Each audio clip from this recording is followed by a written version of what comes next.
അച്ഛന്മാരോട് ഓഫീസിൽ പോകുമ്പോൾ പിള്ളേർ വന്നിട്ടില്ലേ അതുപോലെ എന്തൊക്കെ എന്നെ കൂടി കൊണ്ടുപോകും. പതുക്കെ പോവാം. Guys good morning. നമ്മൾ കുറേ നാളായിട്ടോ സൈക്ലിംഗ് ഇറങ്ങിയിട്ട്. വേറൊന്നും കൊണ്ടില്ല, ഇറങ്ങുന്ന സമയത്ത് നല്ല മഴയായിരുന്നു. അപ്പോൾ നമ്മൾ അങ്ങ് മടിക്കും. ഇറങ്ങി കഴിയിട്ട് മഴ പെയ്താൽ നീ എത്ര മഴയാണെങ്കിലും നമ്മളത് പ്രശ്നമല്ല. പക്ഷേ ഇറങ്ങുന്ന ഒരു സമയത്ത് ഇടയില്ല മഴ പെയ്ത് കഴിഞ്ഞാൽ വെച്ചിട്ട് പണിയാണ് ഒന്നത്. പിന്നെ ഓഫീസിൽ ഞാനൊരു IT പ്രൊഫഷനാണ്. കുറേ ഹെക്റ്റിക് പ്രോജക്ട്സ് വന്നിട്ടുണ്ട്. അതുകൊണ്ട് രാത്രിയെല്ലാം കോളും ഒക്കെ ആയതുകൊണ്ട് ശരിക്കും ടയേർഡാവും. അതൊക്കെയായിരുന്നു റീസൺസ്. അപ്പോൾ എന്തായാലും ഇതൊരു റീസ്റ്റാർട്ട് റൈഡാണ്. നമ്മുടെ ആസ് യൂഷ്വൽ നമ്മുടെ ഗ്യാങ്ങുകളെല്ലാം ഉണ്ട്. അപ്പം ഒരു വലിയ ഡിസ്റ്റൻസ് പോകുന്നില്ല, കാരണം ചവിട്ടായിരുന്ന ഓട്ടം അതിലായിട്ടുള്ള പ്രശ്നങ്ങളുണ്ടല്ലോ. അപ്പോൾ അതുകൊണ്ട് മാക്സിമം ശംഖുമുഖമൊക്കെ ആയിരിക്കും പോകുന്നത്. Let's see. അജിത്ത് പറപ്പിക്കുക. നമ്മുടെ അജിത്ത് ബ്രോ ഉണ്ട്. ആരാ പുള്ളി? ആരെ ഫ്രണ്ടിനെ കണ്ട്.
അപ്പോൾ ഗൈസ് ഇതാണ് ഇപ്പോൾ ശംഖുമുഖം ബീച്ചിൻ്റെ അവസ്ഥ. ബീച്ച് നമ്മൾ ഇപ്പുറത്തെ സൈഡാണ് കേട്ടോ.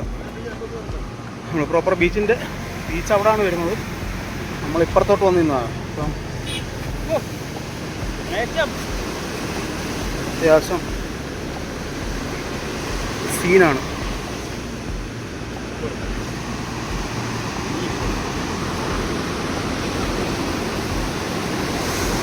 എന്താണ് ശംഖുമുഖം കടലിനെ കുറിച്ച് പറയാനുള്ള അവസ്ഥ? ശംഖുമുഖം കടൽ ഓരോ വർഷം കൂടുന്തോറും കേരളത്തിന് നല്ല ഒരു തീരപ്രദേശം കടലെടുത്തുകൊണ്ടിരിക്കുകയാണ്. ഇപ്പോൾ ശാസ്ത്രജ്ഞന്മാർ പറയുന്ന ജോഗ്രഫിക്കൽ സയൻറ്റിസ്റ്റുകൾ പറയുന്നത് പോലെ അധികം വൈകാതെ തന്നെ ശംഖുമുഖം തീരപ്രദേശവും ശംഖുമുഖം. ആ ജോഗ്രഫിക്കൽ സയന്റിസ്റ്റിന്റെ പേര് ദിബിൻ എന്നാണോ? അതെ, ഗുസ്താവോ മർക്കോട്ടിന എന്നാണ് അദ്ദേഹത്തിന്റെ പേര്. യുഎസിലുള്ള സയന്റിസ്റ്റാണ്.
ലിജു പീറ്ററിനെ കിട്ടിയിട്ടുണ്ട്. ലിജു പീറ്റർ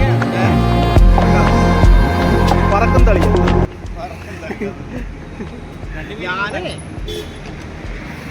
ശരി, ഒതുങ്ങി വയ്ക്കാം നമുക്ക്. ഇങ്ങോട്ട് നിന്നാലോ?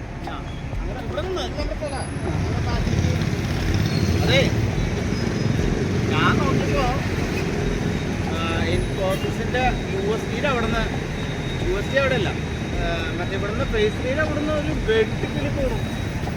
ഞാൻ അങ്ങനെ നോക്കണം, മഞ്ഞക്കിളി. ഞാൻ നോക്കിട്ട് ഞാനിങ്ങനെ സ്പീഡിൽ പോയിക്കൊണ്ടിരിക്കുക. ഇങ്ങനെ